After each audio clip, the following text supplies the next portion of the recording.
lose this game. And they did what they were supposed to do. Um, a lot of people still upset because they just want to see the Lions win. But on the more logical side of things, in my previous videos, I told y'all before, the Lions need to lose each and every single one of these games. Lose, lose, lose, lose. You might see my dog back there. There's some squirrels outside in the front yard, so we're going a little crazy. But lose, man. What are you out here trying to win games for? Listen, you're not going to the playoffs. Even if you did go, you're not going to beat anybody. Not with this roster. Marvin Jones shut down for the year. That should have been an indication. The Golden Tate trade, that should have been an indication, even though it was more about money. But Kerryon is pretty much put up on the shelf. I mean, why are we out here trying to win and beat the Rams, dude? It just makes no sense. The coaching staff still was horrible, though.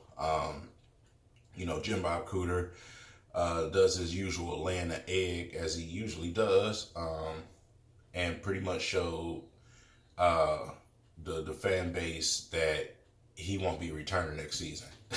Pretty much, man. The fans in the crowd today they was letting the Lions have it, man. And even on one of the replays of the fans they showed on TV, you can see a guy in the background saying "screenplay." So when your fan base knows that you're bad at play calling, you're going to get fired. So that is another reason why it's a good thing that this guy stunk up the game and the Lions lost it. It's just, just keeps decreasing the chances of seeing this guy return next year. Matthew Stafford, man, thank goodness he didn't get hurt. Sue got him late, with a hard push. Aaron Donald slammed him to the ground. Of course, the sack that they allowed caused the fumble and turnover. Other than that, man, Matthew Stafford, his biggest tool today was Toy Lolo.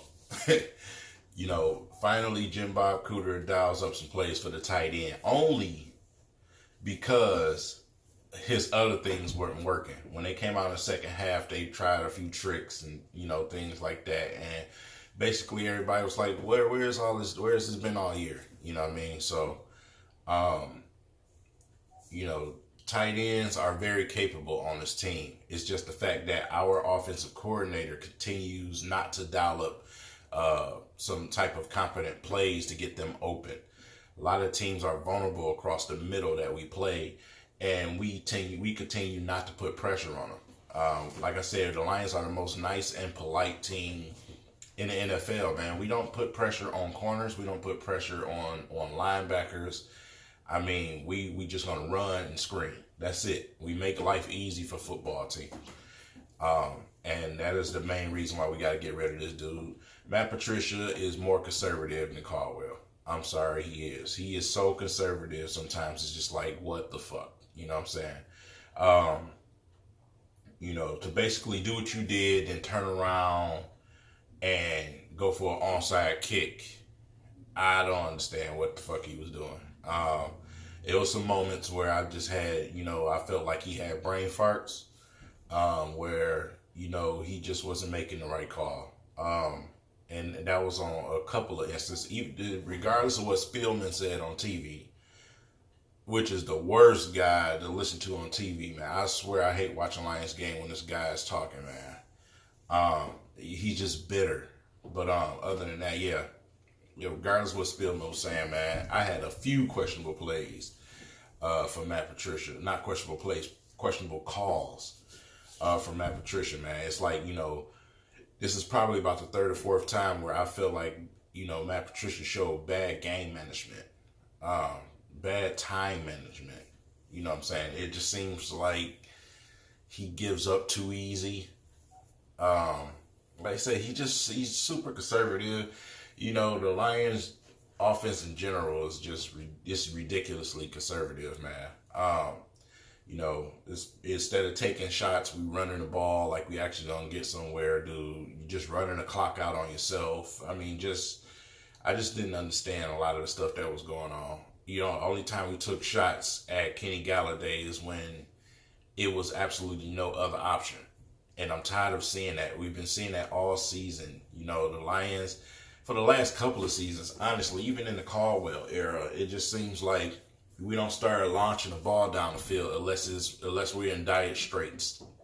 We don't take shots enough. We don't let, Matthew Stafford explore the strength of his arm. Unless it's a dire need when they got multiple covers back there, then it end up being a pick or something like that. So, just things you just get tired of seeing. But pretty much sum up the game. The Lions defense were tired out today. They played well. I don't care what anyone says. The Lions defense played well, and they are a few solid pieces away from being a really good damn defense. And that's why I stress so much for the Lions to lose, to go in the draft and to go in the free agency and shore up the defense, because we're a few pieces away from causing a lot of hell in the NFL. They played well, but with Matthew Stafford continuing not to be able to keep his offense on the team due to the lack of talent out there, by all the missing players he got out there, so they got tired, man. You can just tell. Seen a few people tweeted on Twitter, man. They was thinking the same way I was. They was getting tired. They was keeping Gurley under control, man. But after for so long, you constantly coming back in the game, man. He's going to break free, and that's exactly what happened, man. You got these guys, these speedy receivers, running you down the field and cutting across the middle, and like I said, they just got tired, bro. And it's no other way to put that. They played well. The offense did not play well, so it automatically forces them in a tough situation, man.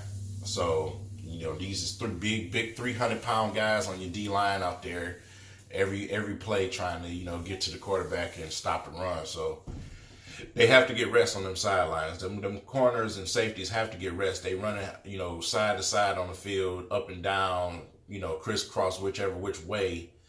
They have to be able to get rest out there. So, with that being said, I was pretty pleased with the way the defense played against the Rams. This is the Rams we're talking about here. So, if the Lions had any type of offensive punch, and if it was a meaningful time of the season, the Lions probably could have won this game if they had some punch out there. But, due to the lack of players and the lack of play calling, there's no way that you was going to beat the Rams. So, with that being said, that's pretty much I got on this game, man. The Packers also lost, so they suck. They might as well throw in the towel, too. It's a wrap for them. Let's just lose, dude. The only game I want to see you win for the rest of this season is the Packers game at the end of the season, just to do it. But I doubt Aaron Rodgers even play. The Lions probably play Stafford because that's just the most Lions thing to do. But I doubt Aaron Rodgers probably even play. This season is pretty much done for them. So, with that being said, man, leave it in the comments. Let me know what y'all think the Lions need to do for the rest of the season. Let me know what y'all thought about this game. Pieces that we can possibly pick up in free agency next year. There's going to be some guys available. Draft picks, anything. Leave it in the comments, man. This video is not about how the Lions lost the game to the Rams and I'm mad. This ain't that type of video. We already know the deal. We know what the Lions need to do, and they're doing it. So I'm happy with that. So just leave it in the comments, man. It's your boy.